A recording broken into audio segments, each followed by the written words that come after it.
Hey, everybody. Mike Huseman here, welcoming you to our second episode of Off Season After Dark. And we also have another Mike with us here today. So we will be talking about many things that we covered last week, and you'll typically see us do on SEC After Dark. However, there will be a departure this week. We will be talking about the oldest conference in the country, apart from the Ivy League, of course, and the conference which has brought us the last two national champions. We move to the Big Ten today. We have Mike here, who, like myself, is a fellow Minnesotan. You can find him at Alibaba26 on Twitter. And for those of you seeing this on YouTube, the link will be below for his page. So, Mike, tell us a little bit about your focus and page and, the kind of stuff you're into here. Yeah, well, first of all, thanks so much for having me on the show. It's good to be here. Yeah. Absolutely. And my podcast is called We Live for Saturday. I do it with my buddy John, who goes by the moniker Norwegian Gopher on Twitter. And we started this podcast a couple years ago because we got tired of the way the media works.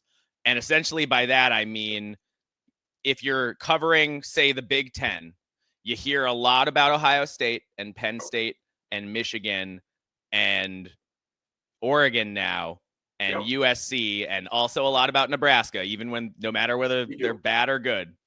And you don't hear a lot about everybody else. You don't get a lot of in-depth coverage, even when teams are having great years, because the media serves the biggest brands above all. We didn't hear much about Indiana until November last year. Like, that's a good point about that. Yeah, and I was following Indiana all year, and we were celebrating them from the beginning, and like, look at this team just blasting teams. They weren't just winning, they were just crushing teams. So what we decided we wanted to do was have a show that was about all 18 Big Ten teams, not just the helmet schools. And we have stuck with that and with the focus that we're going to do every school in depth, because every school is important to the Big Ten and every school has a big fan base. And that's especially true in the Big Ten. We're talking about huge schools here. So I always get annoyed when media types are like, oh, smaller brands. And I'm like, oh, smaller brands like Minnesota or Wisconsin or Iowa that all own a state? Yeah. Like own a big state? That topic that's a very interesting topic. And I brought that up on our SEC After Dark a couple months ago, because I said a lot of the SEC people don't understand having only one power school in your state. It's a very different dynamic, and it creates a dynamic where people like you or I, who did your undergrad at smaller schools, you're still drawn to that as the state's flagship school. Yeah, exactly. And you grow up rooting for them. I mean, I'm a third generation Gopher fan. I didn't even grow up strictly in Minnesota proper. I was across the river in Fargo. But, but my grandpa, God rest his soul, my grandpa Chet, he was on campus when the Gophers were winning national titles. Okay. And so he went through that and he would tell the stories. And so I grew up, steeped in kind of that Big Ten history. And, I could sing the Minnesota Rouser by the time I could walk. So they're the last 3-time national champion in a row for those of you out there. Yep. They are. So thank you, Georgia, for screwing up the three-peat. Absolutely. And that's your take there was very interesting to me, because like in our SEC After Dark, we try to get every school and viewpoints from everybody. I'm kind of fulfilling two roles: the South Carolina role, because that's where I did my grad school, but then also I try to fulfill that role of the Northerner and the outsider in the group to bring in a different perspective. And one difference that I thought of when you were talking about that, how in the Big Ten you only hear about the big brands. In the SEC, it's a little different in that you hear about everybody, but you hear about very little outside the SEC. The SEC people don't bother themselves with the West Coast or the Big 12 or the ACC to some extent.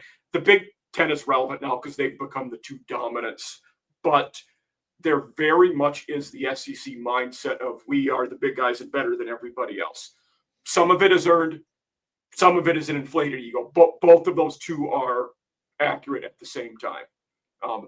Yeah. They And some of it they comes try- from the fact that ESPN dominates the college football it news does. cycle. Yeah, And top to bottom. so Yeah, there's a reason why about 2008 or about 2007 or 8 until now, you've gotten that SEC narrative. And a lot of times it's been true. Sometimes it hasn't been, but we've gotten that narrative ever since ESPN financially, invested itself heavily in the SEC. So I think, go ahead.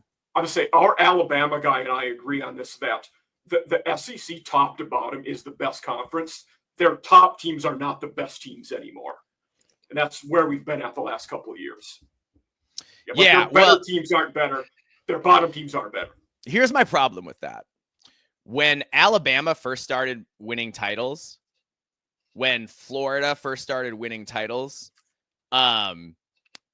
nobody argued that the SEC was the deepest conference. They said we're the best because we're winning national championships. Yeah.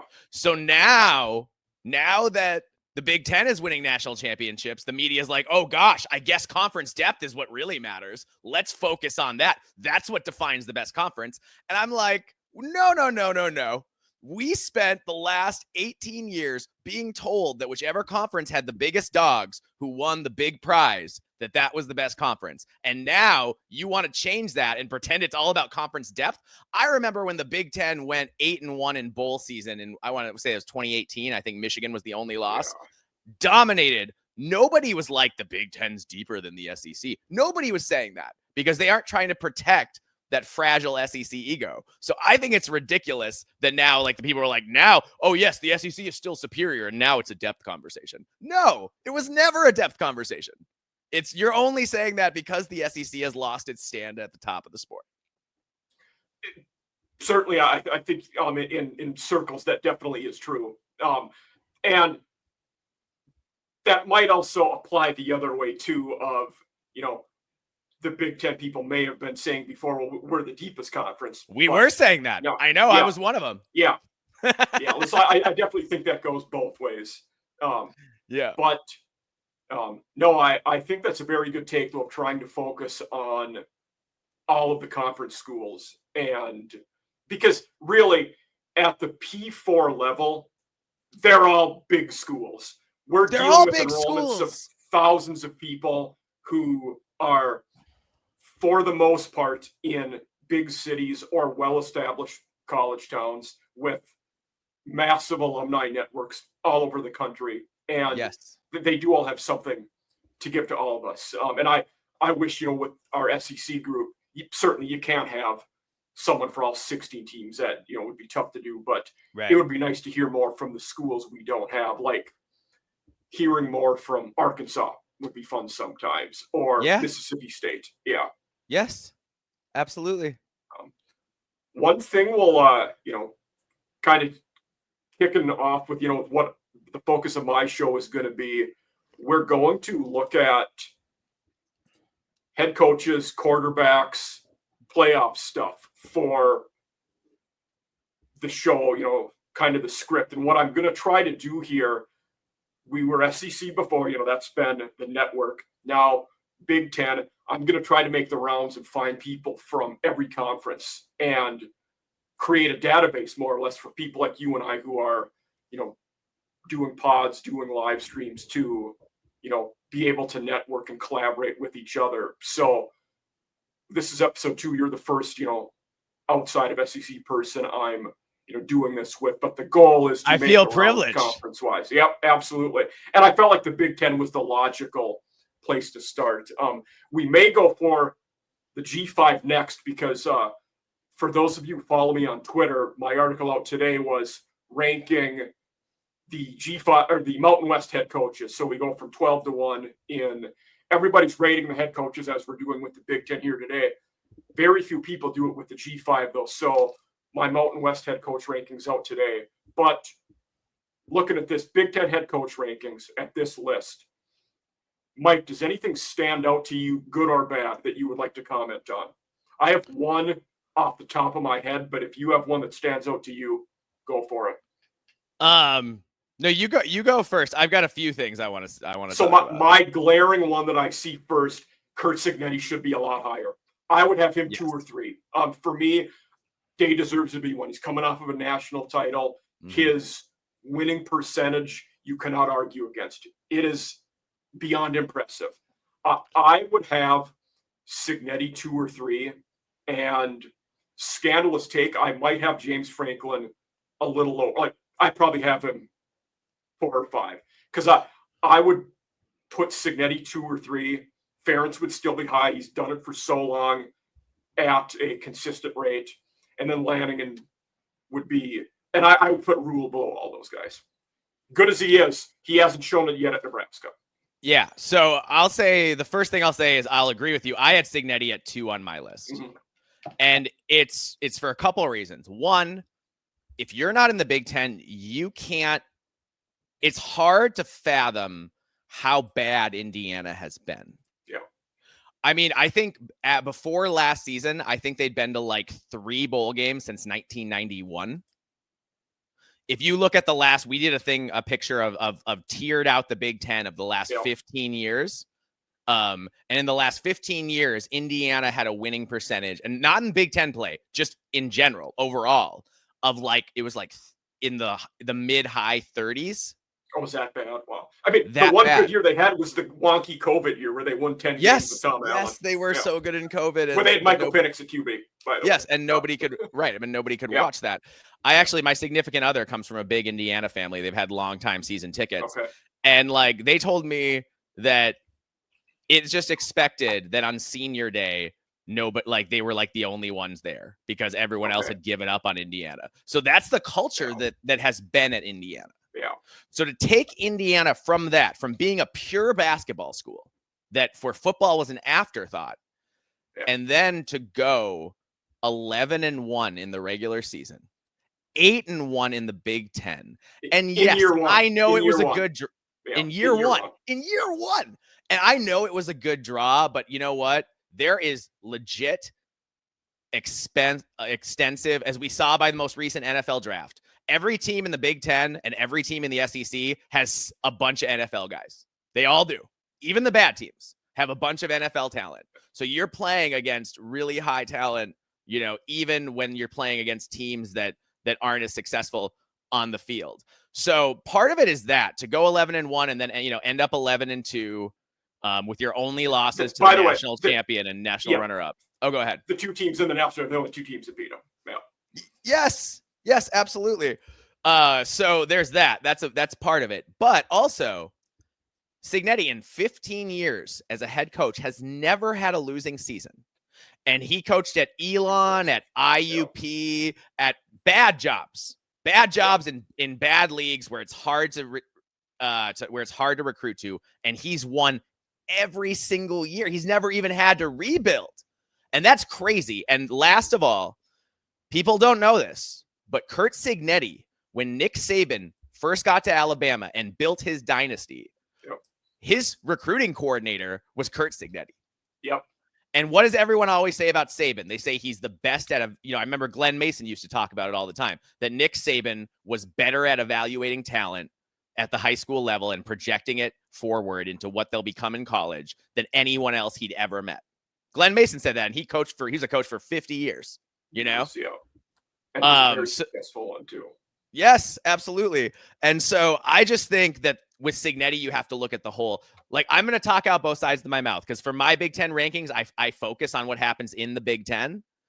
But I think with Cignetti, you really have to take into account everything else that has happened in his career and how successful he's been just all the time. Yeah. And I get that. Like, you want to focus on one thing, but outside things have to play a role too. And the same thing with Matt Rule. The dude won at Temple. He won at Baylor. He's not done awful at Nebraska. He hasn't met expectations. Nobody since Tom Osborne's met expectations at Nebraska because they're ridiculous. But let's talk about how Rule has done. He's been 12-13, 6-12 in the Big Ten. Last year in year 2, he went 7-6, but he went just 3-6 in the Big Ten. So he beat Colorado. Everyone's happy about that. But in conference play, he only won a third of his conference games.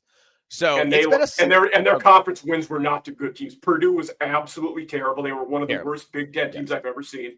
Yep. Rutgers was. I mean, that was 4. Rutgers was decent. Yeah. And that game was nobody could throw the ball. It ended up 14-7. Right. And I think they rolled Wisconsin late in the year, Yep, which was they did. Wisconsin had given up by then, pretty much.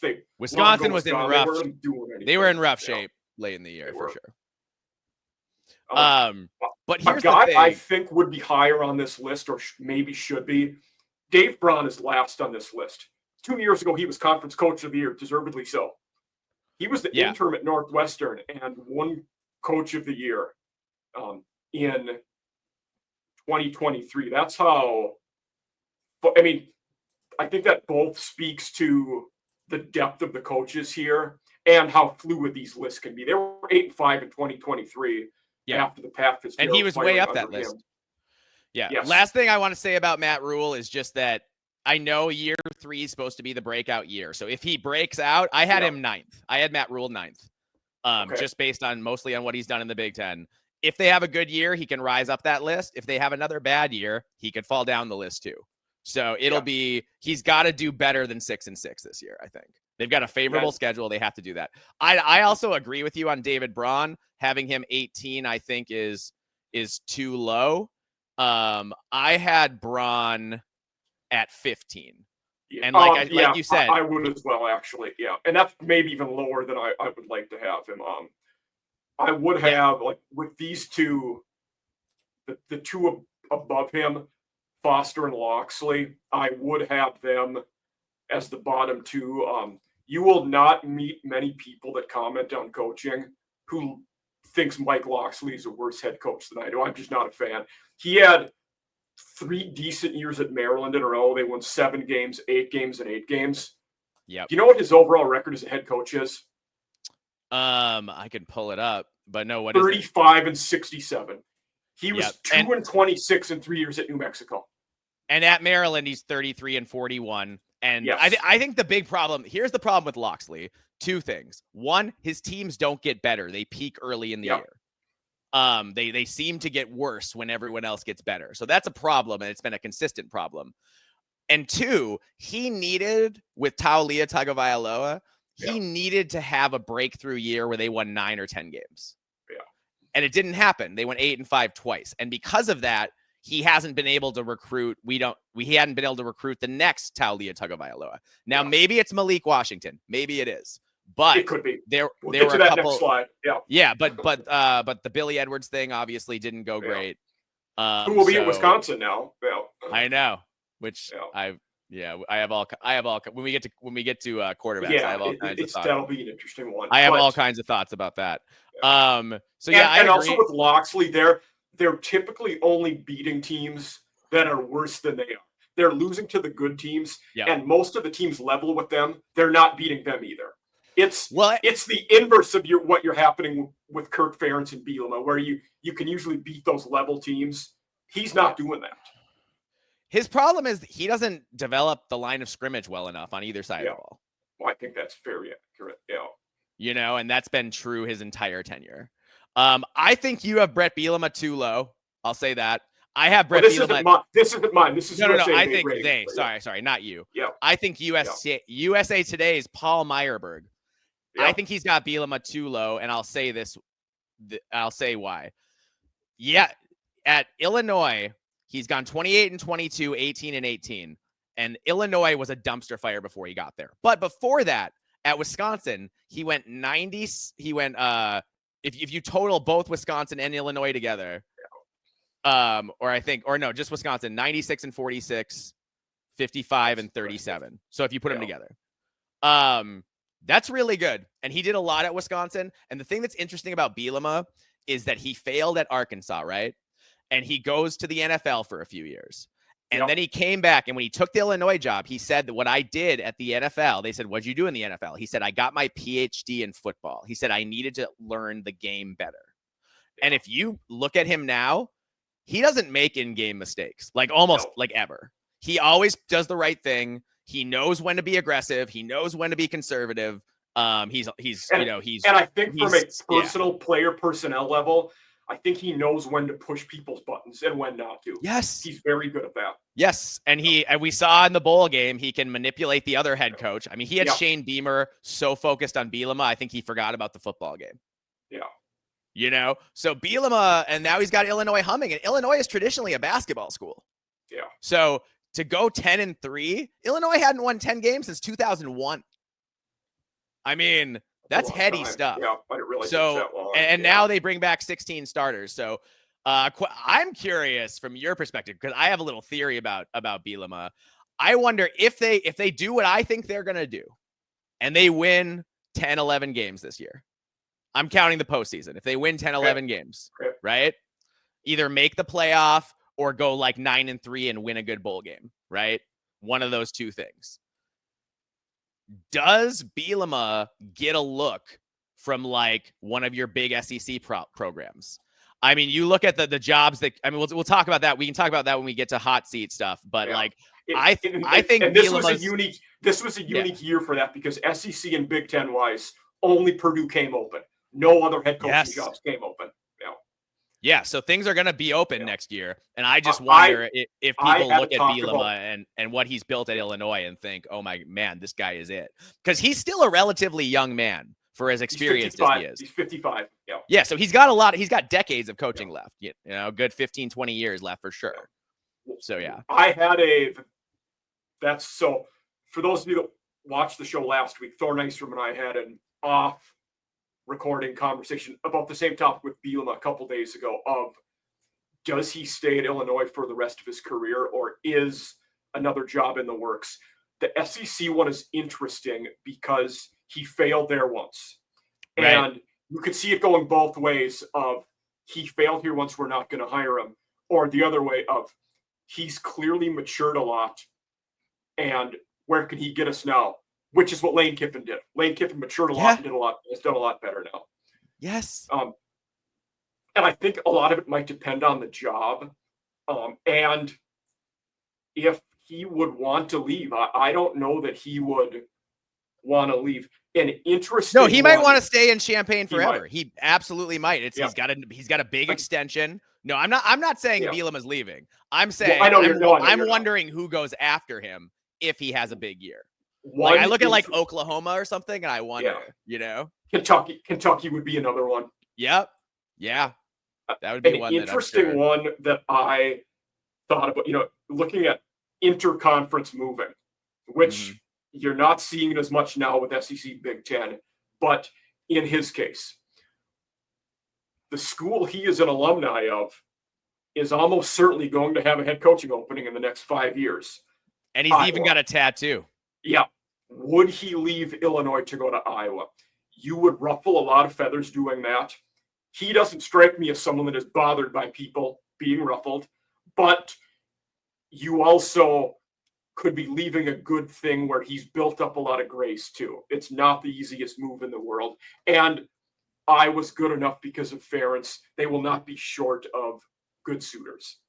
So here's the interesting thing about Iowa. First of all, they'd have to offer a lot of money because Brett Bielema has a clause in his contract to not go to another Big Ten team.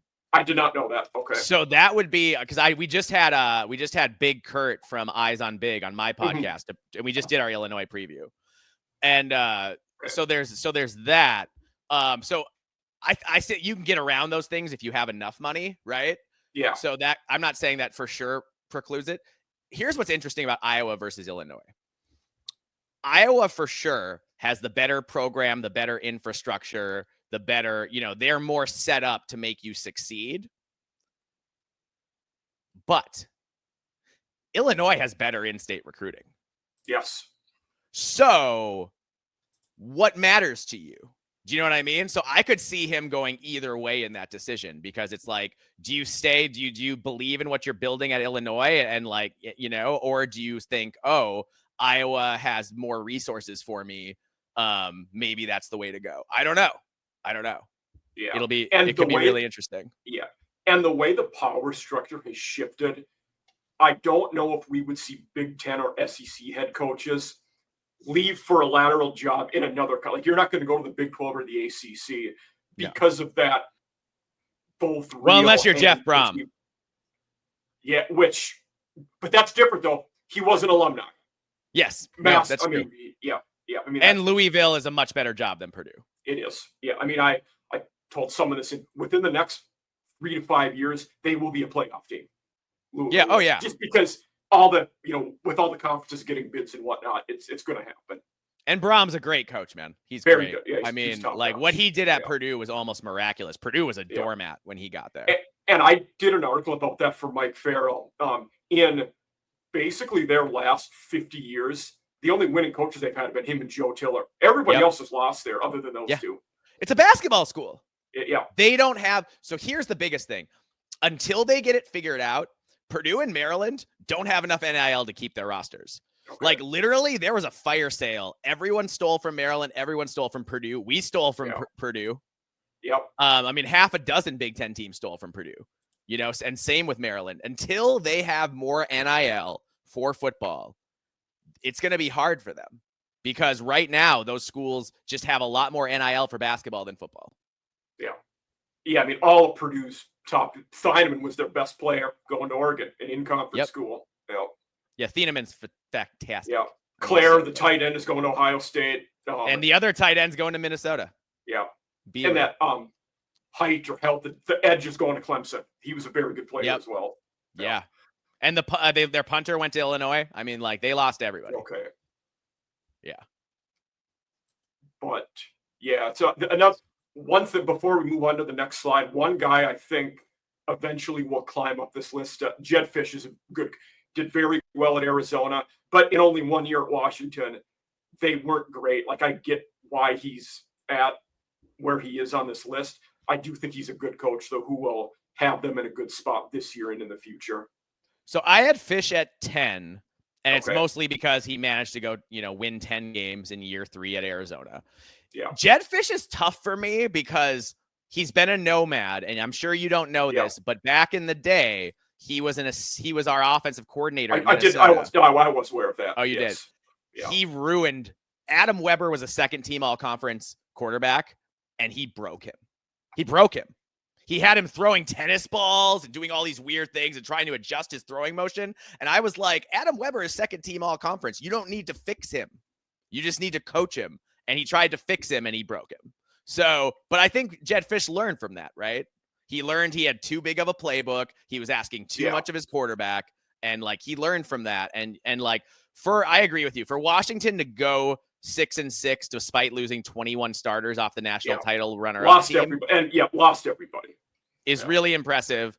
And Fisch could sneak up this board this year because he's got, I think, one of the best QB running back wide receiver trios in the conference with QB Damon Williams, running back Jonah Coleman, and wide receiver Denzel Boston. I mean, those guys are great. With Washington, it's are they good enough on the line of scrimmage? Last year they weren't. Are they? And I was good, and that's why with Fisch at Arizona, we saw them struggle right away, then get better. He built them from the trenches outwards, both O and D line. So they went from 1 win to 5 wins to 10 wins in year 3, because when you're building the trenches, it's going to take longer. You're not going to see those immediate results. I do think he's a guy in the next couple, if Florida struggles this year or next year and Napier is gone, if Jedd Fisch does well, he could be a guy in the mix for that job, being a Gators alumni and former assistant there under Spurrier. Oh, yeah. Washington fans actually got mad at us last year because we made the Jedd Fisch to Florida joke one too many times. Okay. They were like, please stop doing that. And we were finally like, you're right. We shouldn't give your coach a hard time all the time. But he is an alum, so that is obviously a place that, if they considered him, he would definitely consider that job highly. Yeah. Are we ready to move on to QBs here? Do you have any final coaching parting shots? Yeah, my last thing I wanted to say is you and I both had PJ Fleck at 7. I think PJ Fleck, it's if you take out his first 2 years and the COVID year, he's been amazing. So what he's built has been really impressive at Minnesota. So I had him where you have him. In the last 5 full seasons, he's had an 11-win season, 3 9+ win seasons, 4 8+ win seasons. That's the most successful run Golden Gopher football has had since the 60s. So I would waffle. I would have him 7 or 8. For me, I don't know if I would have. I may flip-flop him and Bielema, but sure. the 6 above him I would probably have. even though you could make the case Fleck could be ahead of Rule, I think. I don't know that I'd make it, but you could. I would make that argument, but I have Bielema like 3 also. I have Bielema way up my list because I just think what he's done at both those stops in the Big Ten has been amazing. But yeah, no, I think this is it's always fun to talk coach rankings. It's an evergreen subject. So this is other than that, I think that I agree with a lot of this list. We'll have one. Who's on the hottest seat in the Big Ten going into this year? I thought we were talking hot seat later. We can, or no, but we can talk now. Either way. All right. Let's the keep hottest the coaching seat stuff together and talk about it now. Okay, let's talk about it now. Sure, that's fine. Let's go hot seat stuff. I ranked my hot seat candidates 1 through 5. Okay. And at number 1, I have Maryland's Mike Locksley. Agreed. And I'm with you there. Yep. And it's for what I said before. The 2 8-5 campaigns with Tua weren't enough to get people excited. He's hemorrhaged his best players in the portal. Maryland has an NIL problem. They lost. It's a disaster, and they need to bring in a coach who can raise some NIL above all else. So yeah, I think Locksley is toast. But I also think after he gets fired, Locksley will reemerge next year as one of the most dangerous offensive coordinators in college football. He could, because offensively, he's a genius. Yeah. He really is. Yeah. Do you want me to just go down the list of things, or do you want to go back and forth, or how do you want to do it? That's we'll go 1 through 1 down. I agree with you on 1. Who do you have it to? I don't think it's fair, but I have David Braun. Okay. And Northwest. I have Luke Fickell at 2. It's a massive buyout. He's been awful there. He's been awful. Yeah, we can talk about Fickell first. He's underachieved at Wisconsin. I have him at 4. And last year, the Badgers missed a bowl game for the first time in over 20 years. Yes. Worse yet, it's weird. He's recruited well, but he's struggled to keep guys on the roster, as a lot of guys have transferred. I mean, even guys like he had a quarter or a wide receiver and a tight end who were supposed to be starters for him this year transfer in for spring ball, and after spring they left. Yep, Cozio came in from Ball State, is now at Houston after spring ball. Yep. Yes, and Mark Hamper, the wide receiver. Yep, and they both left. And here's a stat for you. From Luke Fickell's first recruiting class, the 2023 class, he's only got 4 guys left. Ooh, that's rough. 4. Yeah. That's attrition. So yeah, Fickell's been a disaster. The only reason I don't have him higher than 4, and Wisconsin has probably the toughest schedule, if not in the country, definitely in the Big Ten. So I did a show about this with SEC. They're 4th overall, which is the highest in the Big Ten, according to SP+. Yeah. Yeah, and I would probably rank them even higher than that with my Big Ten bias. Yeah, I think so. The problem is the buyout, and the buyout is so big that I don't know if Wisconsin can afford to fire Fickell. So that's why I have him 4th. I think they'd have to go like 4. They'd have to go like 4 and 8. Okay. I don't think he even gets fired at 5 and 7. No. His contract goes till 2032. That's the length we're dealing with here. But so I had him 2 just because I think they do have the money if they would really want to pull the trigger. Yeah. I mean, Wisconsin has resources for sure. I just it's been fun for me because I thought Fickell was going to be a disaster for us at Minnesota. I thought he was going to when they made the hire, it was a coup that everybody in the country wanted this guy. Like nobody thought everybody wanted him. Yeah. And it's like, I thought he was going to do for them what PJ Fleck has done for us and just elevate the program. But instead they've gone in reverse. And we thought Luke Fickell was going to be what Dan Lanning has done at Oregon, basically. Yes. Yeah. And here's what I think the problem is, Mike. It's not that changing the offense was a mistake. What they should have done is done like a Jamie Chadwell kind of option-y run heavy offense. That more like a modernized option that would have been smart for a run heavy team like Wisconsin. But the biggest mistake he made was changing the defense. They were perennially a top 5 or 10 defense. And he didn't even keep the 3-4. He's like, I want 4 guys in the line of scrimmage. We're going to run a 4-2-5 now. And I'm like, why would you take something that's working so well and you broke it? And an old coordinator there, Phil Longo, who succeeded everywhere, is now Sam Houston's head coach. Couldn't make it work there. I put that more on Fickell than I do on Phil Longo. Oh, me too. Yeah. Me too. And the fact that anytime there's a problem with a coordinator who's been successful previously, I think it's the head coach's fault. Yeah. Yeah. So I had Fickell at 2. You had I had Braun at 3. Who Okay. you had at 2. And Yeah, again, it's unfair, but so many coaches on this list are safe. It's you got to come up with guys somewhere. Well, it's not. So here's the thing. Last year was horrific, and Northwestern did well the year before because they had Ben Bryant for a year, and he was a great quarterback. But last year was horrific. They couldn't do anything offensively. They didn't have a quarterback who was functional. Now they graduated all their best receivers and skill players, so they're gone. And they have Preston Stone, who couldn't at quarterback, who couldn't keep his job at SMU last year and got benched in favor of Kevin Jennings, who is fine but not great. Yeah. So like Stone was a young guy. We thought he'd be good, and he's regressed since then. Yes. Yeah. And the biggest thing for Northwestern, Mike, is that they have a new stadium opening next year. And my guess is because they have a new stadium opening, they need excitement in the program. They're going to get a new coach with the new stadium. That's my prediction. That's Okay. Take on it. Yeah. Moving on, I have Lincoln Riley at 3, but I don't think he gets fired. I mean, 6-6, 4-5 in the Big Ten last year at USC. Yeah. I mean, that's terrible. And the worst thing is Riley got out coached. I mean, repeatedly. Yeah. I have Lincoln Riley at 4, but there's a caveat for me because we're talking about a Jimbo Fisher level buyout. Yes. Lincoln Riley won't get fired. He will take a lateral job somewhere else, and both sides will, well, I'm not going to take money from you, but I'm not going to pay you to leave. We'll just wash our hands of each other and be good.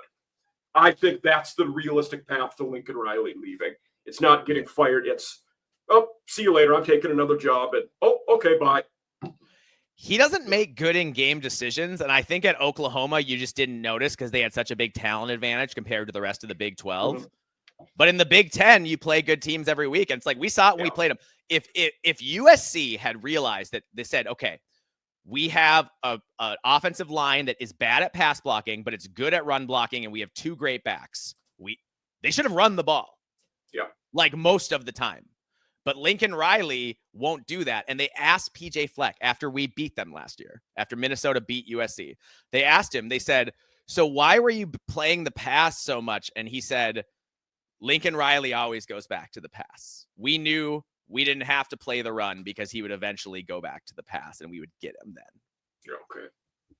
So that'll be an interesting game because the beginning of their schedule is pretty favorable this year. There are 2 non-con games though. Though interestingly enough, we do have the Clay Helton USC reunion in week 2, and Clay Helton's done quite well at Georgia Southern. But I know Purdue's not going to be much better. Michigan State will be out in California. Right. We might learn a lot about USC week 5 when they go to Illinois. That could be an interesting game. Yeah. Could be an interesting game between 2 highly ranked teams. Yeah. And then the only other guy I have on the hot seat is Michigan Sharon Moore. Okay. And I'll tell you why. 7-5 at Michigan just isn't good enough. And I think, and the fact that Moore genuinely thought that Alex Orji was an effective Big Ten starting quarterback, and he was all in on Orji, and then the guy couldn't play. He's going to be a backup at a Mountain West school this year. Talk about what we're doing now. Yeah. And that was a catastrophic misevaluation of talent. So I know it's only been 1 year, but Michigan is not a patient fan base. They never have been. And I think if they have another subpar season, I think they need to win 9 games minimum or he's fired.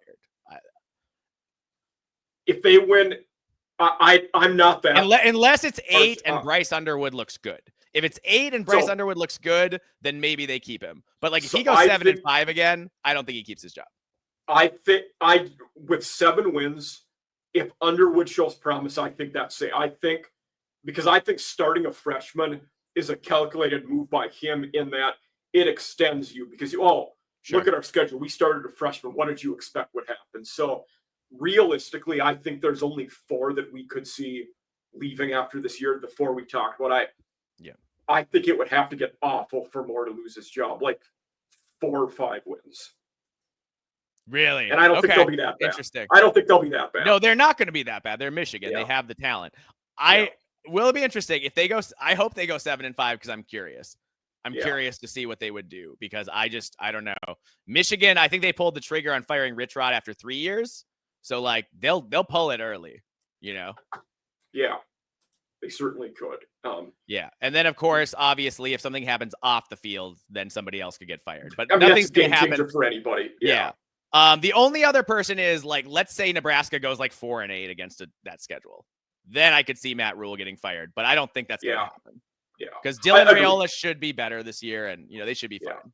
Yeah, what Nebraska was last year, that's where Michigan's at this year. I think of starting the highly touted freshman, and it buys you another year in a lot of ways. Right. We'll move on to Q. I feel like this list that we showed you pretty good.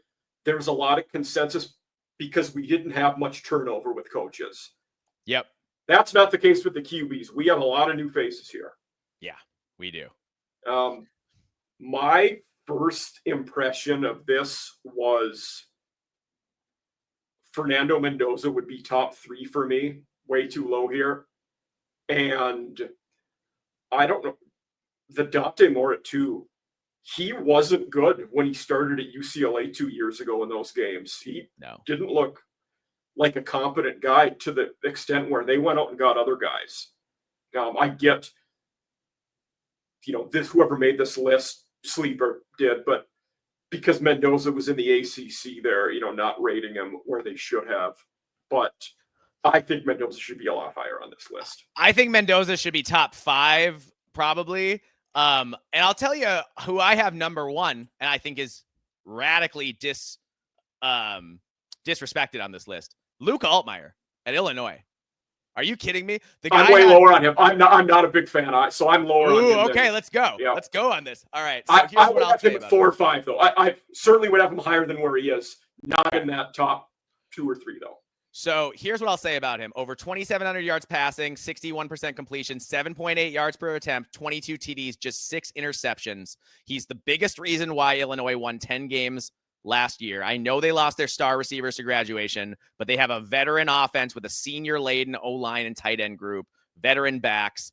I think Altmaier's poised to do big things as long as they get 1 or 2 guys to step up at receiver. And he's so much more athletic than you think he is. And he can get to when the pocket breaks down, he can get to the edge and get you scramble for a first down. And yeah, I think Altmaier's great. I think he's massively disrespected on this list. I would have him 3rd, which is higher than this, but not as much. So I would go Alar Mendoza and then Altmaier at 3. Yeah, I had Drew Aller at 2. Aller's fantastic. I mean, 67% completions, over 3,300 yards, 8.4 yards per attempt, 24 TDs to just 8 picks, and 3 of those were against USC. Yeah. The only knock on Aller is that he has not been a good deep ball thrower. No, he is not. He misses guys who are open routinely way downfield. He's really good in the short and intermediate game. He needs to show that he can throw a little bit deep balls a little better, and hopefully, Penn State's upgrades at wide receiver will make it easier to throw the ball down. Yeah, I mean, getting Ross, getting Trevor Pena, very good targets for them to have. Yeah, no, I agree with that. And they needed to, because for whatever reason, James Franklin used to turn out an NFL receiver every year. And it's been a while since he's developed. Their receivers against Notre Dame last year had 0 catches in that game. 0 catches. I mean, that's abysmal. Yeah. Yeah. And talking about just all the new faces and fluidity of this list, if we look at the right column, Nico, Gronowski, Maeva, and Preston Stone, there's a scenario that all 4 of them could be on the left side by the end of the year. Preston Stone? You think so? He could be in the top half by the end of the year, certainly. I mean, I just don't think you look at the guys that could, receivers. But you look at Underwood could go to the other side. Yep. Childs would. I was a massive Childs fan when they got him when he came over, with Jonathan Smith. He was not good last year. No. Childs really struggled. 13 TVs to 11 interceptions. Yeah. But if you look at if that many guys could move over, you have to have the same number of guys moving from right to left. So, sure. No, you're right. Childs that's a good point. The thing about Childs, he's got a cannon. He throws a nice deep ball. Yeah. But he doesn't throw with any touch. He rockets everything. Yeah. You know who he reminds me of a lot, actually?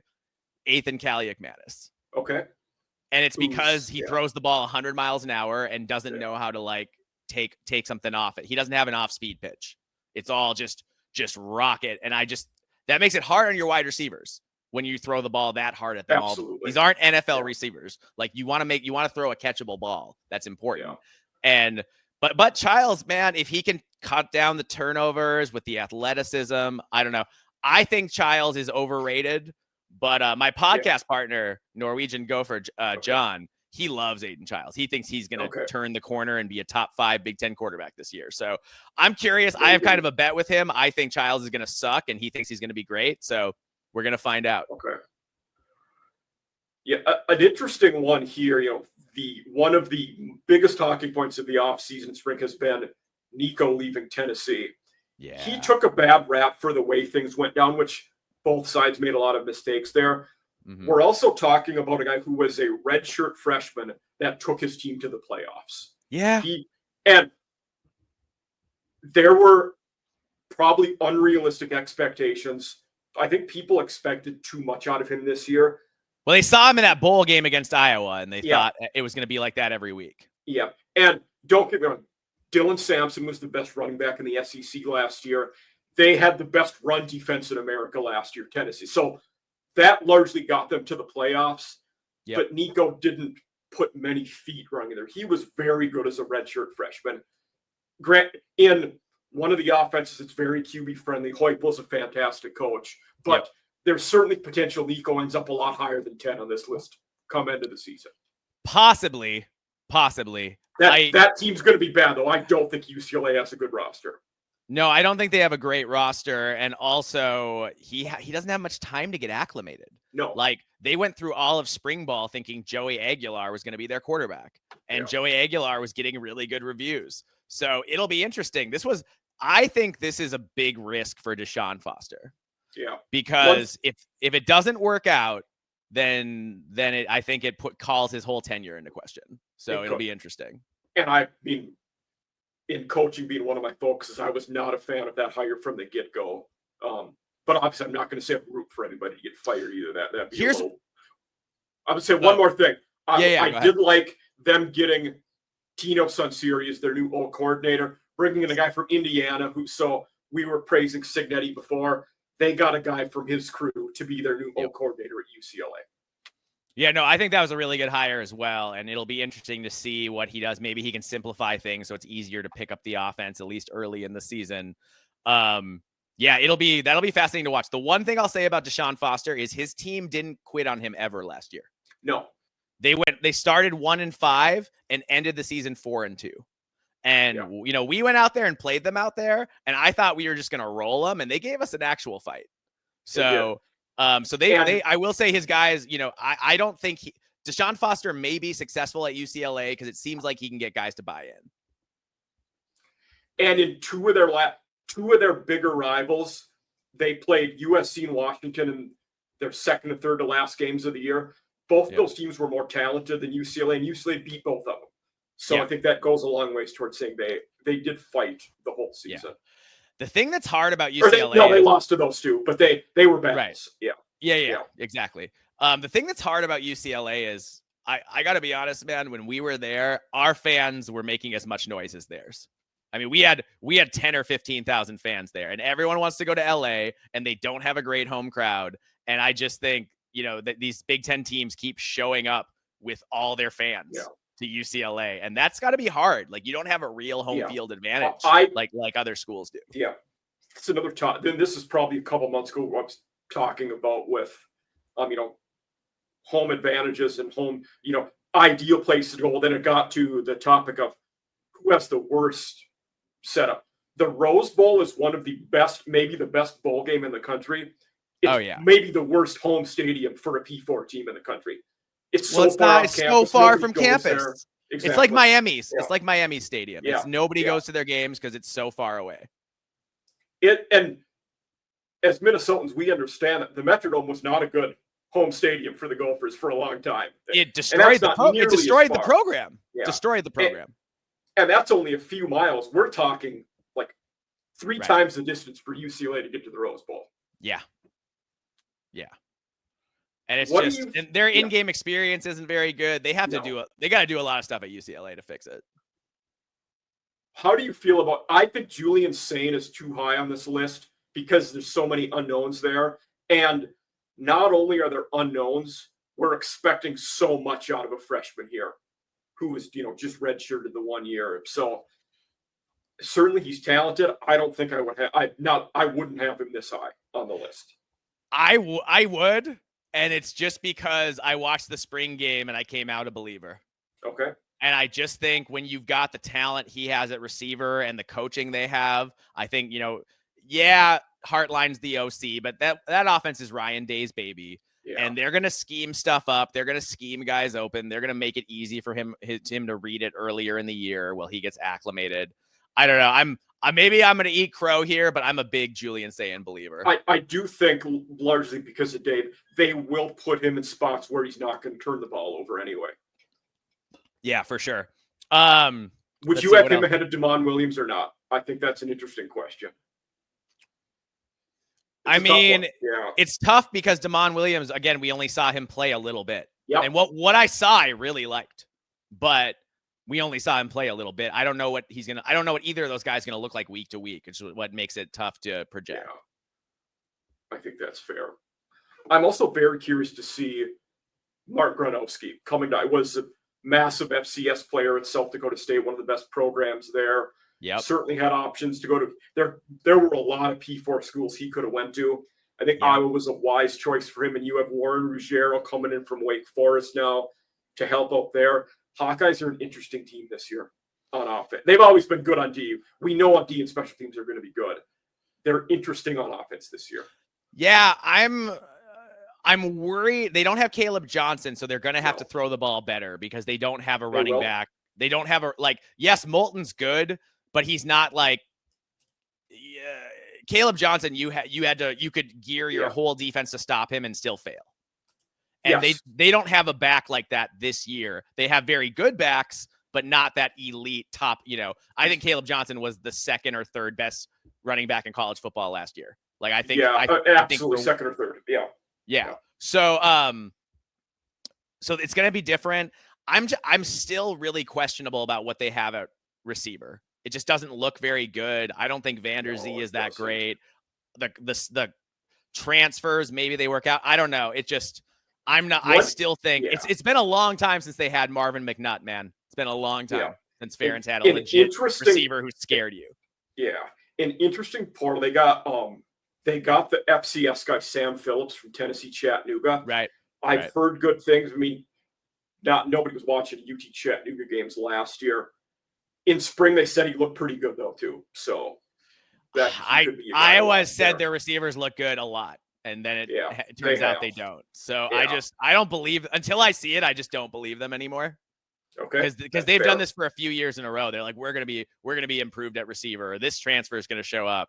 This guy's gonna show out, and it hasn't happened. So I mean, it's if it does work out, if the offense is improved, the receiver play is good, then give Tim Lester his flowers. Yeah. Because but until I see it, I'm just gonna believe that Iowa's gonna be more of a running team again. That passes throw to their tight ends. And they'll still win 9 games because they always win. Of course they will, because their special teams are better than yours. Their special teams are better than yours, and it doesn't matter who they're playing. They have the best special teams, and they win a lot of games that way. They've had 2 coaches since the late 70s. That is remarkable consistency. It's insane, and it is a testament to what they built. Yeah, they built an absolute machine in Iowa City. It'll be, it's funny. Some Hawkeye fans are sick of Kirk Ferentz, but man, I will be standing up and cheering when he retires. Oh, 100%. He has been a thorn in my side. Absolutely. Yeah. Before we move on, can I just say that I think it's fair to rank him 15 because he's a redshirt Frosh who has barely I was just gonna say, tell people out there what they should know about Drake Lindsey. Okay. Drake Lindsey, I've watched several practices now, right? So I've seen him up close. He has the strongest arm I have ever seen in a Gopher quarterback. He throws an effortless deep ball, and he can howitzer it into, tight spaces. And there was a play this spring when I was at practice where somebody came unblocked, right? Like it was a Yeah. missed assignment. Somebody came unblocked. I think the running back read the protection wrong or something. And Drake did this. He jumped backwards. So he was at like a 45-degree angle going backwards and tried to throw it over the middle. And I'm like, oh, that's getting picked off. Nope. Got it there. And I don't like on a rope. Yeah. So Drake Lindsay has a huge arm, like an arm like I haven't seen. I'm really excited about the Drake Lindsay era. I'm not saying he's going to be amazing in year one, but like I think over the next few years he's going to become one of the best quarterbacks in the Big Ten. Yeah, he's one of those guys for me. Like I need to see him prove it before. Same with Singleton, Malik Washington, and like all these guys over there. I need to see him prove it before I would rate him too much higher. Yeah. So I've got a quarterback prediction for you. Okay. I predict that before the season is over, at about the halfway point, we see Lincoln Riley for the second year in a row bench a quarterback, because I don't believe that Miller Moss was the problem. I think Jaden Maeva is a turnover machine who doesn't read defenses well. And I think he's going to be a disaster this year, and they're going to turn to the freshman Hassan Longstreet. And that Lincoln Riley is going to try to buy himself another year by once again turning to a young quarterback. That'll be it, because Maeva was good at UNLV when he started 2 years ago. So the sample we've seen of him is, I think, promising. He has turned the ball over a lot, though. Then you brought up a very good point there. Yeah. Yeah, no, he's got skills. Don't get me wrong. Yeah. But Lincoln Riley is quick to throw his quarterbacks under the bus if they're not Heisman level. And I just think that, he might, if he loses a couple games and starts to worry about his job security, he might think he can once again go to a freshman quarterback to buy himself some more time. Certainly, I think that's a realistic.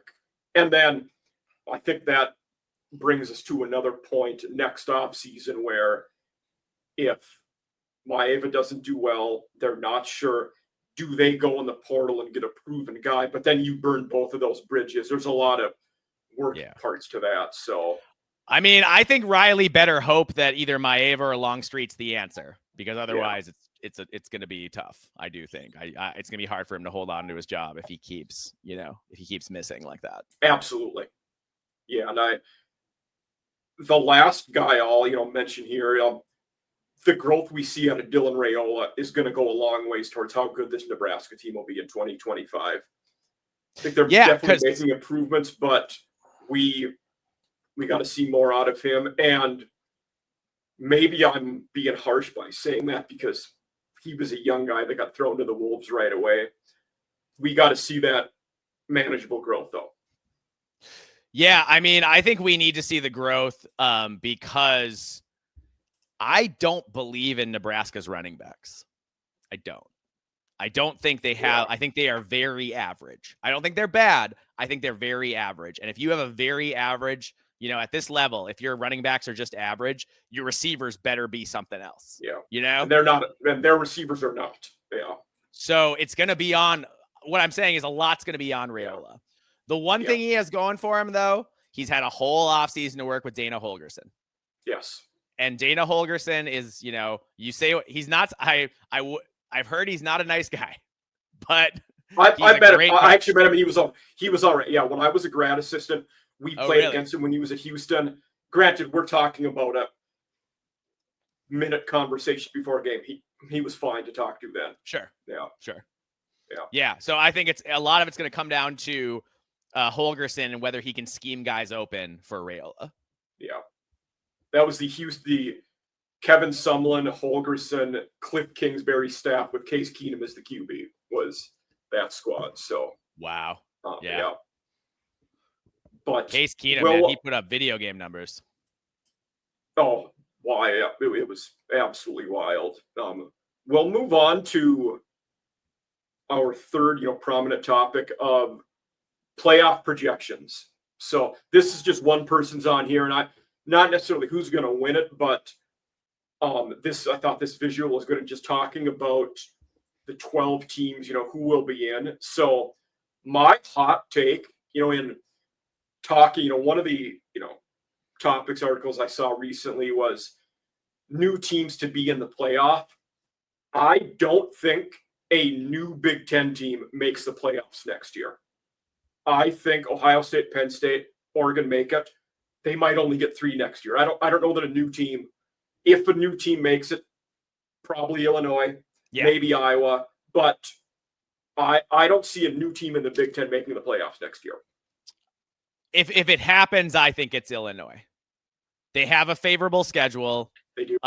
Really, the only game that I think they won't be favored in, well, maybe 2 games. I mean, or at least not won't be favored in, but the only game in which they're going to be a significant underdog at all is against Ohio State.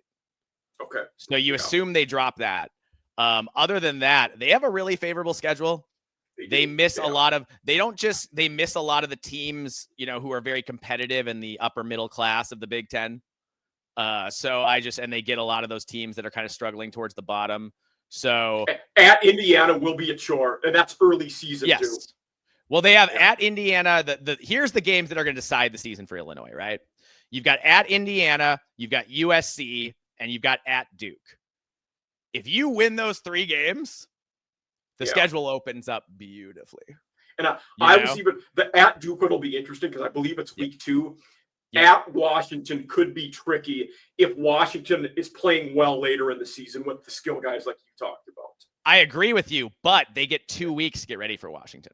I didn't know. Okay. I didn't know when the buys fell for them. Okay. Yeah. So I think the fact that they have a bye before Washington is huge. Yeah.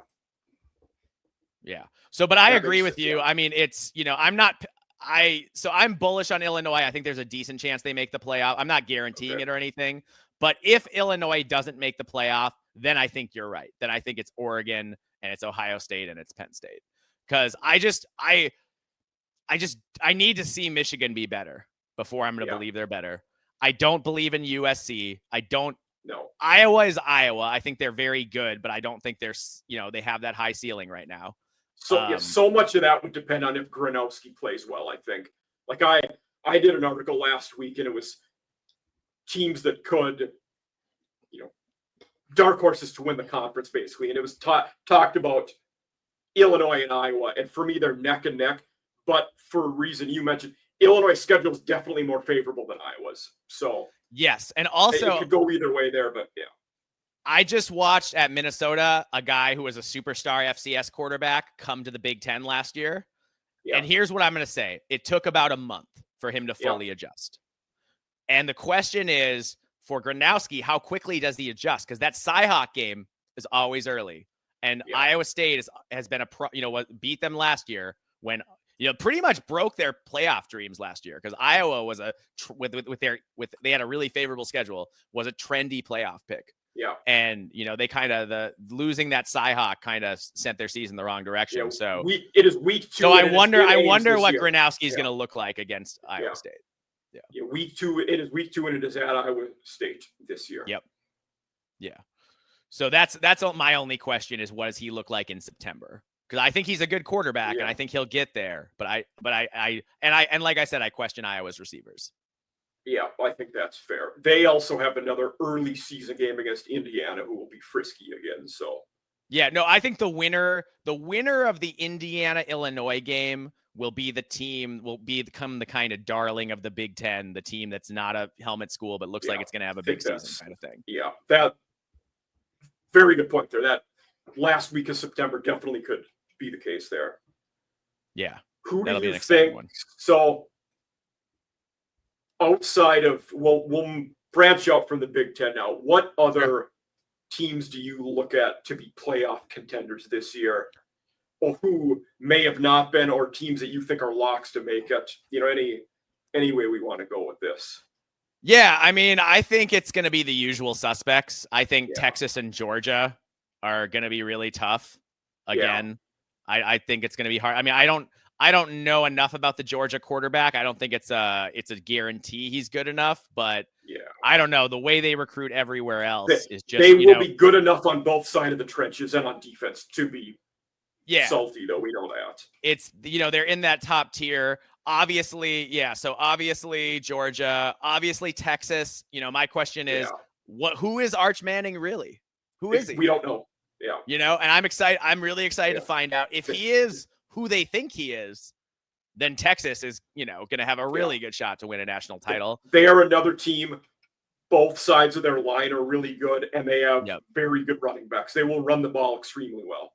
Oh, yeah. Yeah. And, oh, man, the thing about Sarkisian is just the sheer number of screens in his offense. I mean, that guy runs more screens. Not since Gary Pinkel at Mizzou has anyone thrown as many screens as Sarkisian throws. Great and with the athletes they have, they're all dangerous. Yes. They're all plays that could go for touchdowns. We saw them almost break one off against Ohio State. I think somebody made like a diving tackle, but they nearly scored on one of those in that playoff game. The Gamecock in me hates to say this. Sure. I think Clemson is almost a lock to make the playoffs. They're going to be really good this year. Yeah. Clemson looks really good. They're better at receiver again. Cade Klubnik's finally coming into his own. They got Tom Allen to run their defense, which Tom Allen is a fantastic defensive coordinator. I think out of I had someone like raise an eyebrow when I said this before, but then I explained it. Out of all the teams in the country, I think Clemson has the best odds to make the playoffs. Looking at the conference dynamics, like they're easily going to win 10 games. That's going to get you in the playoffs. Their schedule, like they're going to be favored in probably all 12 games. They do play LSU in the opener, but it's at home, and I think they'll be favored in that game. So they might be favored to win every game. But the path to the playoffs. If Brian Kelly loses that game, if Brian Kelly loses that Clemson game, oh boy, he might be on shaky footing. Speaking of hot seat, it'll be interesting, and I know a lot of the SEC people, even the people that don't like him, they're very bullish on LSU and have become even more bullish this spring. Like they think they're going to be pretty good. And Nussmeier's great. Nussmeier's great. Yeah. He's got he's like Nussmeier is kind of the quarterback I want Drew Aller to be. Yeah. Yeah. I mean, that's fair. And if you talking about that though, like I'm not saying it's a good chance, but there's a realistic chance LSU starts 1-2 because you have Clemson, and then in week 3 you have Florida. Things could get ugly there if that's the case. Oh yeah, and then that job could be open for sure. It's wild. I mean, I like to see Brian Kelly on the hot seat because I think he's a terrible person for reasons I don't need to talk about on the podcast. Yeah. I'm sure we all know. You're person-wise, you're absolutely right. One thing I've said before, because of how unlikable he is, people detract him from being a really good football coach, though, which he is. But he's a great coach. He's coach. He's unbelievable. Yeah. Yeah. No, I mean, what he did at Grand Valley State, what he did at Notre Dame. Notre Dame was a punchline for like 15 years before he came, and built them back into a national power again. This projection picked Iowa State to win the Big 12. We don't know who's going to win that conference. It's the most wide open. There's 10 teams that could win that conference this year. And I mean, the odds support that. I'm looking at the odds from top to bottom. Everybody's like plus 2,000 to win that conference. We don't know. It's crazy. If I was betting, tough not to pick an Arizona State repeat. They're going to be good again. Kansas State's going to be salty again. Kleiman just hasn't playing well. Very consistent. Good. Kleiman's a great coach. Yeah. He's a guy. I wonder if Ferentz retires, if that's not the way Iowa goes. He seems like an Iowa guy. So that a guy, talking about one of my buddies mentioned Thor Nystrom before, Iowa graduate, and we talked about that. You have a few alumni. Kleiman could be a guy. Bielema was an alumni there. Mark Stoops is also an alumni there if he would leave Kentucky. Right. And another G5 guy who I think could be in the mix, former Hawkeye assistant, Jay Norvell at Colorado State could be in the mix. Oh, yeah. Good call. Yeah. So, you forget speaking about of that, do you have any who will the G5 representative be in the playoffs? I mean, it seems like it's going to be Boise State again based on the hype, but maybe here's what I think though. Could it be Tulane? Could be. And and also, what another reason I think David Braun is getting fired, because his first game, Northwestern's first game this year, Mike, is Yeah. at Tulane. Yeah. It's not even a home game. It's not. No. They're going on the road to Tulane. And I'm just Yeah. thinking, man, you must want your football coach fired when you schedule like that. Who knows? Yeah. And do you know, was that schedule? I know it was a multi-year one, I'm assuming, but I wonder if they scheduled this one on the road, knowing they would not be at their permanent stadium yet. Has to be the reason why. I would assume so, because otherwise it doesn't make any sense to me. No, it doesn't. And I still think it's a really bad choice. And I think David Braun is going to have a really good career. I just don't think it's going to be at Northwestern. Yeah. And Boise, to me, there's a lot of unknowns around Boise. Madsen was an okay QB, but in the modern recent era, they had the best G5 player ever. They lost him now. And in my Mountain West head coach ratings that came out today, I had, in talking about Spencer Danielson, Gene Chizik was a really good head coach when he had Cam Newton. Right. What's Spencer Danielson going to be like when he doesn't have Ashton Jeanty? We don't know yet. So no, you're right. I need to see more out of them without Jeanty before. And UNLV is going to be pretty solid with Dan Mullen there, too. Oh, yeah. So UNLV is going to be great. They're not going to, I don't think they're going to miss a beat with Dan Mullen. Another team who, and their non-con schedule could be tougher, but a team I expect out of the Sun Belt to be good, James Madison. Chesney was really good coming over there and replacing Cignetti, and now he's reunited with his QB Sluka, who's coming back with him from UNLV.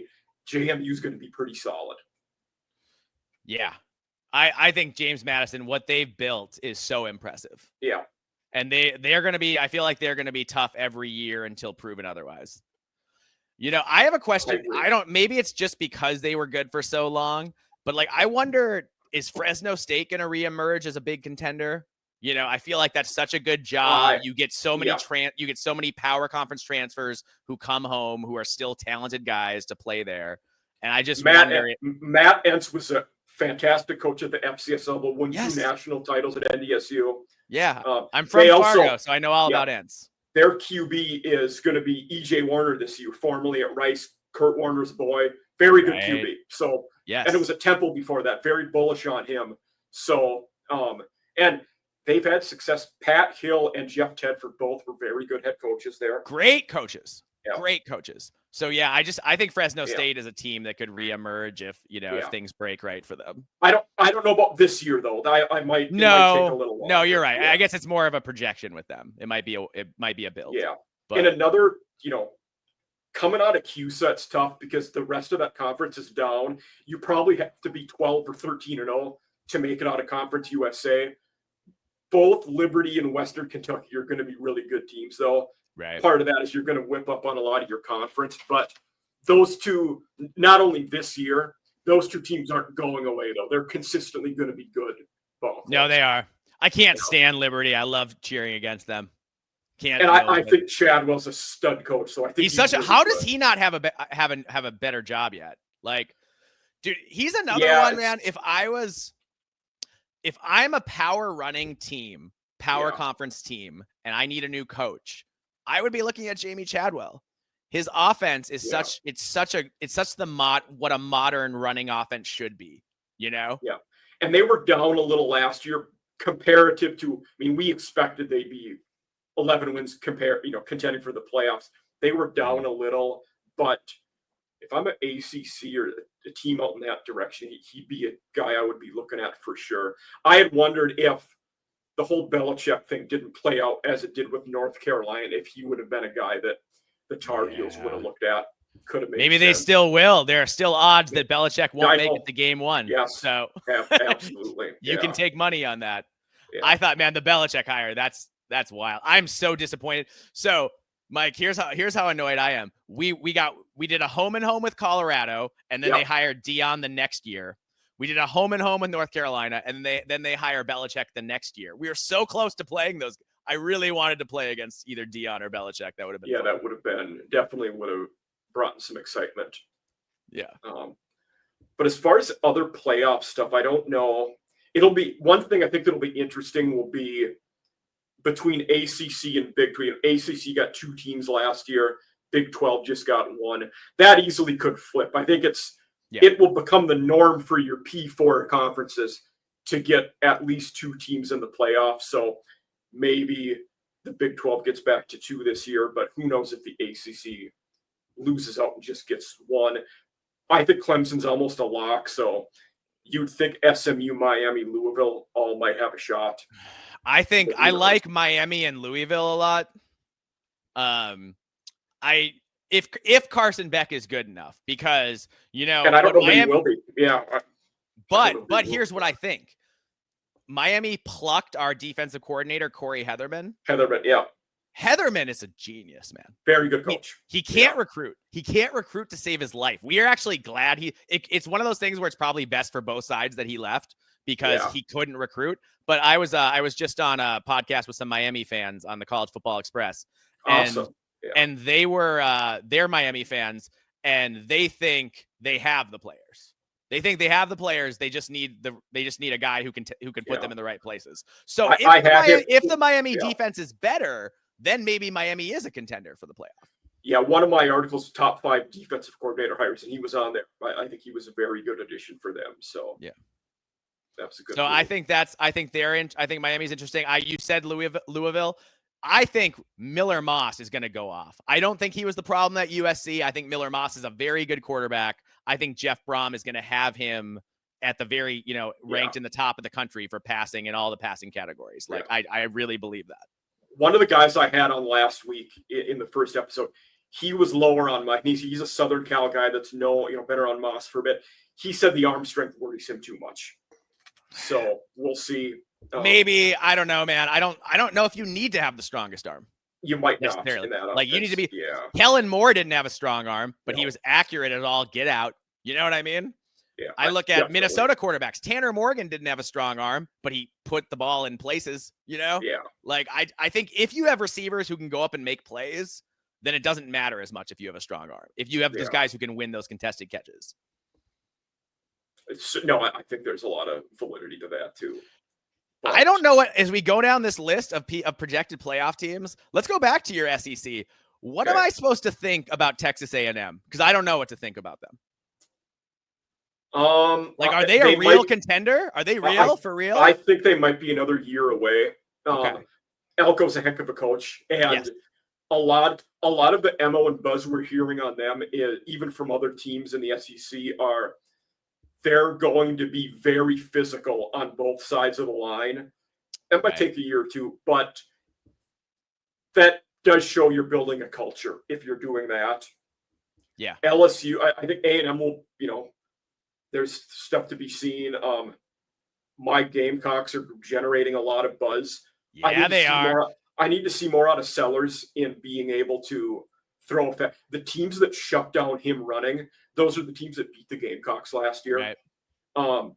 But they got potential. LSU and Ole Miss, if Austin Simmons plays well, they certainly could be a playoff team. They're going to have a lot of talent all over the field. What is South Carolina? I haven't looked at their roster in depth. Do they have all those great D linemen back, or did most of them? Dylan Stewart is back, who was the best one. Kennard's in the NFL now, but Stewart, that's a big deal to have him back. Absolutely. I mean, he's one of the premier edge rushers in the country. Yeah, very good player. So that's exciting. And they should be better on the O-line, I think. It's tough that South Carolina has to play Clemson out of conference every year. That's tough. It is. Yeah. It was. Man, I had as long as your Gamecocks. Oh, can I ask you about an off-topic subject?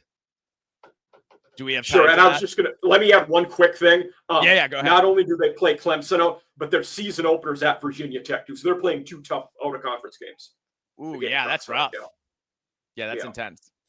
Please go off topic. Yeah, whatever. That's kind of how we were going to end, was with whatever you wanted to ballpark with. And Well, okay. I want to say then, back in the day when Steve Spurrier was at South Carolina, they infamously won the SEC East one year. And then I think it was the bowl game was just a disaster. I want to say against Florida State. Or maybe not. I forget who they played. I know. They played a bowl game. I know, because that year they lost in the SEC title game. Yep. Because that was when they played. That was the Cam Newton year at Auburn when they lost to Auburn. And then they got crushed. And then they got crushed in the bowl game. And Steven Garcia looked terrible.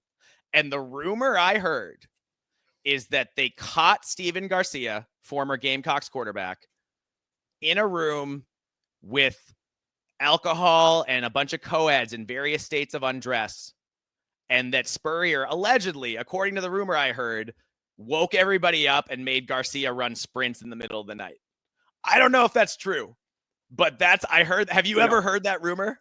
No, they did lose to Florida State in the bowl game that year. One thing that story, never heard anything about it. Okay. The one thing I did hear, and this is from guys that were professors there and have been since the 90s who were around, and from early in his time on campus, there were there were legal issues that did come up.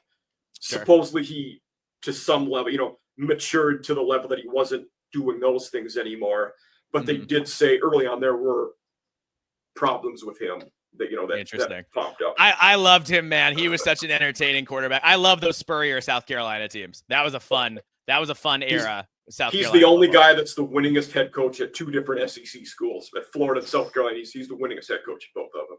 That's amazing, man. So, yeah. I sometimes wonder, I'm glad, obviously, for your sake, it's good he went to South Carolina, but I sometimes wonder if he had gone to North Carolina instead, if he would have won a bunch more, because, again, in the ACC, you know what I mean? Interesting. Because those jobs were both open around the same time. They were. And he went with South Carolina. And I always wondered if he had gone to North Carolina, would he have won a national title? And that also the SEC, it was so hard to get through the SEC when he was going through. And that coincided with Clemson's resurgence, as Dabo took that job. Right. Does it alter that? And also, if the North Carolina job wasn't open, does Mac Brown come back as a head coach at all? Yeah. He'd been out of coaching. There's several sliding glass doors that are affected if Spurrier would have went to North Carolina instead. Yeah. Yeah. No, that was a fun era for sure. But any final topics you want to touch on or tell people about before we adjourn here? I mean, this has been really fun. Thanks for having me on. I guess I got to ask, from your perspective, I do have something I want to bring up. From your perspective, from our perspective at my podcast, we think it's ridiculous that the SEC won't go to 9 conference games. We think it's absurd. We think it's unfair. And the ACC too. We feel like there should be a uniform standard if we're trying to compare. It's hard. It's already so hard to compare schedules in a sport that only has 12 regular season games and limited sample size and not playing the same opponents and all that kind of stuff. So what's from your perspective, what do you want to see? Do you want to see the SEC go to 9 conference games or not? I don't have a strong feeling one way or the other towards it. Maybe I'm in the minority there. My rebuttal to what you said would be, the Big Ten is in the minority with 9. Why should everybody conform to the minority? It's half and half. The Big 12 has 9 too. Yeah, but I was counting all 9 of the, most of the D5s. Not just the major conferences. Yeah, exactly. Sure. Okay. And, but I don't have a strong feeling either way. I don't know it. The SEC had 5 teams tied for second last year, and that just seemed ridiculous to me. That's my problem with it. How do you differentiate, when the teams don't play each other and then they all have the same record? Yeah, and that going into the final game, that tiebreaker was because Texas A&M was a game to go to the conference title game. Right. A&M was tied, but they held the tiebreaker over some teams. But because A&M lost, they dropped to 3rd or 4th. So I get what you're saying. I will say, for me, it's one of those. I don't have strong feelings one way or the other. Both sides make sense. It's nice to see your schools play out of conference teams. Now, maybe you could alter that. So, with the SEC teams, you're going to play an FCS game. And you're usually going to play 2 G5 teams that will be non-competitive games. So you're probably only having 1 competitive game out of 4 in those non-con games. That could change. We could make them be more competitive games. Sure. we could do, and this came up on the SEC After Dark, in the past few weeks, but could there be an early season, like the ACC Big Ten Challenge in basketball? Could we do an SEC Big Ten football challenge where you play a non-con game early in the season? Everybody does it on the same weekend. That could be a good idea. A lot of people would watch that on TV. Oh, everyone would watch it. I don't love it because I like the schools having scheduling autonomy. Because if you look at the schools who are rebuilding, I feel agree. like they need to be able to schedule themselves wins so that they can get their fans excited and actually make a bowl game and stuff like that. So I don't like if you, because if you look at the Big Ten teams already playing 9 conference games, if you mandate another conference game or a non-conference game against the SEC, then then there aren't going to be any games with the ACC or the Big 12. Are we helping Barry Odom rebuild Purdue if you're forcing him to play an SEC school? No. No. Yeah. No, you're not. Yeah. Yeah. So we're not helping Kentucky and Mississippi State get to bowl games by making them play a Big Ten team. It goes both ways. Yeah. Yeah, absolutely. So I don't love that idea. I like having as many good out of conference games as you can, but I don't love having it mandated and having it come from up above instead of the schools making the decisions. I was something else I was going to ask you. I just lost my train of thought. I'm so mad at myself. I can't. I also, another one I waffle on is the model for the playoffs. We're going to move to 16 teams. I think that's inevitable. Yes. But yeah, unfortunately, is it going to be a 4-4-2-2-1 model? Probably. I don't know if that's right. The SEC wants 5+11 though, and they're so. And I think 5. I think 11. I think keeping the number of at-larges as high as possible is the way to go. But so I was with you, and then we're talking to a friend of the pod, Big Ten Ted, and he made an interesting point that was like, if you have the automatic bids, then you're going to get way better out of conference games. Yeah. So it's on our SEC. Stephen Wellasuda is locked on Ole Miss and an After Dark guy. That is exactly what he said. And he also said, to your previous topic, if you have the locked in bids, that's where you could see the SEC going to 9 conference games. Right. If they're automatically going to get those teams in no matter what. Yeah. Yeah. So I was initially opposed to the auto bids, but I do also like good non-conference games. So I don't know. I'm not sure what I think the best. I'm not sure what I think the best method is. I do think if you're going to go to 5+11, the SEC has to go to 9 conference games, because otherwise the rankings are going to be too inflated from having, for the league. Because let's just math, the league's going to have 8 fewer losses, because it's one full conference game. Yeah. So I would like to see, if we're going to be 5+11, then I want to see the SEC playing 9 conference games. You could also say playing 9 conference games, though, doesn't ensure a tougher schedule. Indiana is an example of that last year. You still play 9, but you don't. It doesn't ensure you play there is a way that ensures you play your best conference teams. It doesn't exist. No, but that's part of the mystique of college football. Like, other sports have always been about finding the best team. For college football, until recently, it was about having the best season. It wasn't necessarily about who was the best. It was about finding the magical thing where you had the right team and the right schedule and the right bounces, and here you are. And are you that much better than a bunch of teams that are a little worse than you? Probably not, but you're still really good. And for over 100 years, it was even worse than that, because, we're the Big Ten. No matter who wins the conference, they were going to play the Pac-10 champion in the Rose Bowl. And that's the only thing that is going to happen at the end. Yeah. Right. Yeah, no, I agree with you. So that'll be interesting to see. Yeah, that is where we will end for today. So I want to thank everybody for listening. Mike, you can find him at Alibaba26, and we will post all of his links and sites down below. Thank you for being here. Take care, everybody. Yeah, thanks for having me.